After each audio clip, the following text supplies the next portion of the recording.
नमस्कार सर्वांना. श्री स्वामी समर्थ. कसे आहात सर्वजण? ठीक असाल अशी मी अपेक्षा करते. आज आहे गुरुवार. गुरुवार विशेष साबुदाणा बनवणार आहे मी. तरी सर्वांना गुरुवारच्या खूप साऱ्या शुभेच्छा. आणि साबुदाणा बनवायचा आहे मला. मी 2 बटाटे घेतले होते आणि मिरच्या घेतल्या होत्या. बटाटे स्वच्छ धुवून कट करून घेतलेले आहेत. मिरच्या पण कापून घेतलेल्या आहेत. आणि ही साबुदाणा छोटा आहे. अगोदरच 2 तास अगोदर मी भिजत घातलेला.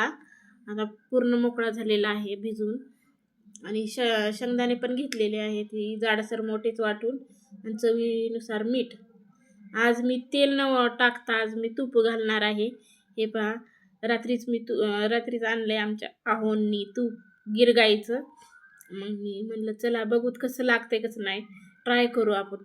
कधी नाही मी बनवलेला तुपाचा शाबू, तर आज बनवते. बघू म्हणलं कसं आहे, छान आहे का नाही तूप. म्हणून 2 चमचे तूप घेतलेलं आहे मी. कसं गीर गाईचं आहे हे तूप, चांगलं असतं म्हणे बाबा. गाईचं तूप म्हशीच्या तुपापेक्षा गाईचं तूप चांगलं असतं. आणि म्हणलं गीर गाईचं तूप. आमच्या इथं सारखं त्यांना नादच आहे ते गीर गाईच्या तुपाचा. तेच तूप आणतात, दुसरं नाही आणत. गीर गाईचं तूप असं म्हणतं लेकरं. आपल्याला तर नाही भेटले, पण लेकरांना तर चांगल्या चांगल्या वस्तू खाऊ घालायचं. पैसा नसू जा, काय कमवायचं काय ठेवायचं फक्त लेकरांनी खाऊन पिऊन चांगलं राहावं असं त्यांची इच्छा आहे. म्हणून नेहमी आणतात आमच्या इथं. तर हे गीर गाईचंच तूप असते आमचं कंटिन्यू सारखंच घरी. हे बघा तूप गरम झाले. हे बटाटे टाकते, चांगले खरपूस लाल होईपर्यंत, ब्राऊन कलरचे होईपर्यंत मी ही कच्चाच बटाटा आहे भाजणार आहे तुपामध्येच.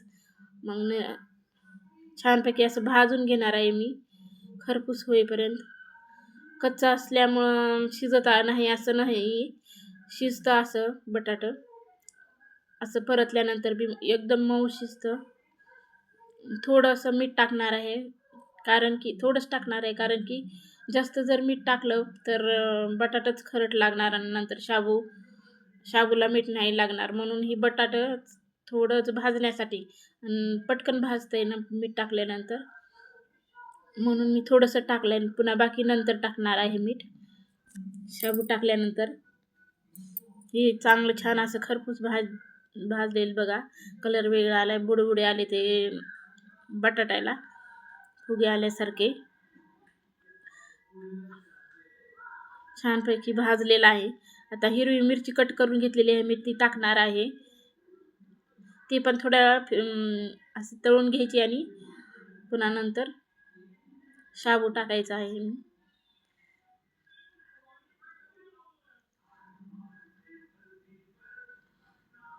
कढईकर काय लक्ष देऊ नका, कढईच मला खराब लागली आहे.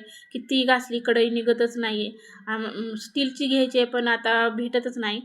आत्ता परवा गेला होता तर आम्ही कढई बघण्यासाठी, तर तिथं काय भेटली नाही, जाड नव्हती. होती कढई पण त्याचं बूड जाडच नव्हतं. म्हणून ती कॅन्सल केली ना आम्ही. कुकर घेऊन आला स्टीलचा. आणि कढई त्यांनी सांगितले पुढच्या आठवड्यात येईल म्हणून चांगली. मग नंतर आम्हाला कढई घ्यायची आहे. माझ्याकडे एवढीच तिची कढई आहे, ती पण अशी काळी होती ना, लईच काळी होती. वरनं तर लईच निघणार झाली आहे. हात दुखतात माझे तरी अशा. किती बी घासल्या लिंबू टाकून पितांबरी टाकून तरी पण निघत नाही, थोडीशीच निघती. हे बघा आता शाबू टाकलेला आहे. शाबू थोडासा हलवून घेतल्यानंतर मी शेंगदाण्याचं कूट टाकलंय.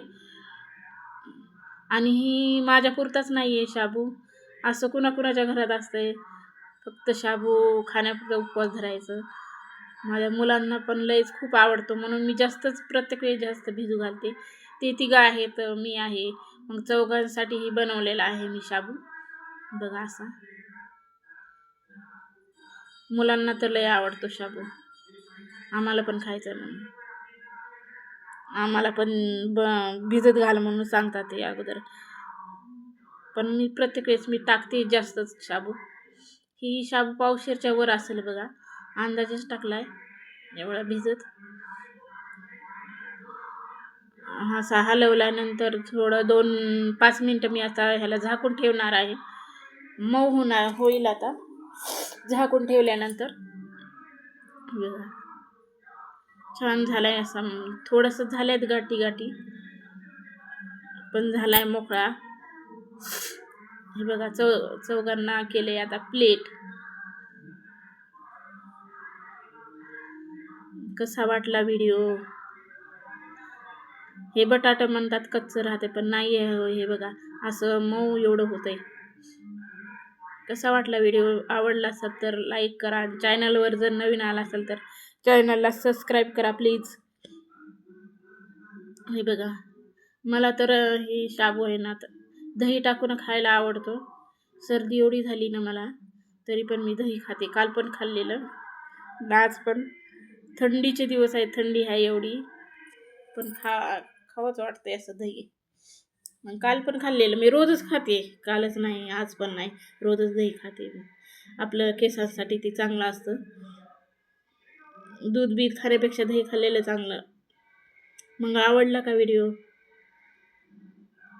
भेटू आता नंतर. बाय. तोपर्यंत